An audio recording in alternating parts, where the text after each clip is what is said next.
La peur du silence gênant, cette petite angoisse de ne plus savoir quoi dire, de sentir le vide s'installer. Et si je vous disais qu'il existe une méthode toute simple pour que ça n'arrive plus jamais? C'est justement ce qu'on va décortiquer ensemble. Franchement, à qui ce n'est jamais arrivé? Ce moment un peu flottant où la discussion s'essouffle et où l'on se met à chercher désespérément un nouveau sujet pour combler le vide. Ça rappelle des souvenirs, n'est-ce pas? Imaginez la scène, on marche quelques minutes avec un recruteur pour aller jusqu'à la salle d'entretien. Il ou elle ne dit rien, on ne sait pas quoi dire. Et là, un silence de plomb s'installe, le malaise est total. Ou alors, un autre grand classique, le premier rendez-vous. Après avoir échangé les politesses d'usage, hop, la conversation s'arrête net. Comment on relance là? Le stress monte, et le malaise aussi. Et la première pause café dans un nouveau boulot, on se demande de quoi parler avec les nouveaux collègues. Parler du travail? Ça fait un peu faillot. Parler de soi? C'est peut-être un peu trop tôt. Résultat, encore un bon gros malaise. C'est l'image parfaite, non? On se sent complètement passif, juste là pour décorer, comme une plante verte dans un coin. Ça illustre à merveille ce sentiment d'impuissance qu'on peut ressentir. Bon, alors, comment on sort de là? Eh bien, la toute première étape, c'est de changer notre vision de ce qu'est une bonne conversation. L'objectif n'est pas du tout celui qu'on imagine.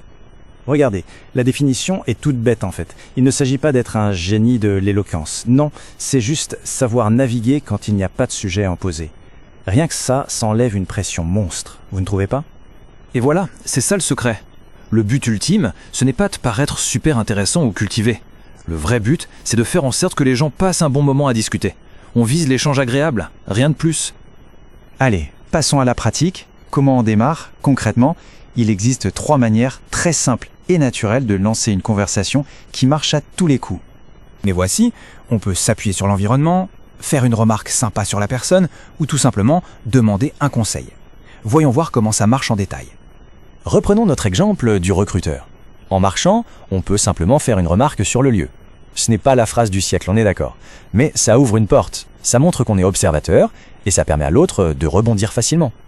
Là, on part d'une petite observation sur l'autre, mais toujours avec légèreté, avec une pointe d'humour. C'est amical, ça crée une connexion immédiate, sans être du tout intrusif. Et ça, c'est peut-être la technique la plus fluide de toutes. Demander un conseil ou un renseignement, c'est une façon ultra naturelle d'engager quelqu'un. On valorise la personne et en général, on obtient une réponse bien plus développée qu'un simple oui ou non. D'accord, la conversation est lancée, super. Mais on dit quoi après? C'est là qu'intervient ce qu'on pourrait appeler un filet de sécurité. Une liste de sujets qui fonctionne quasiment partout. 7, retenez bien ce chiffre. C'est le nombre de thèmes universels qui peuvent nous sauver de n'importe quel blanc. On a les voyages, les passions, tout ce qui touche à la culture comme le cinéma ou la musique, les souvenirs d'enfance, que des sujets légers et souvent positifs. On peut aussi parler d'astuces du quotidien, de bons plans dans le coin ou de projets un peu originaux. C'est une véritable boîte à outils pour ne plus jamais être à court. Savoir quoi dire, c'est bien. Mais savoir ce qu'il ne faut surtout pas faire, c'est peut-être encore plus important. Alors attaquons-nous maintenant aux fausses croyances qui nous paralysent. Premier mythe, et c'est celui qui nous bloque le plus, il faudrait sortir une phrase géniale.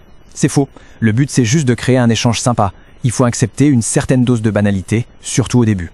C'est ça qui met les gens à l'aise. Deuxième mythe, une conversation, ce serait un débat d'idées avec un gagnant et un perdant. Pas du tout, c'est un tour de chauffe, une simple prise de contact. On évite donc les sujets qui fâchent comme la politique ou la religion, évidemment. Une erreur classique, c'est de se transformer en livre ouvert et de se confesser. Non, vraiment, on évite de déballer ses problèmes personnels ou tout ce qui pourrait plomber l'ambiance. Une conversation de ce genre doit rester sur des thèmes positifs. J'adore cette image de l'exercice de saute-mouton. Une bonne conversation, ce n'est pas un tunnel où l'on s'enfonce dans un seul sujet.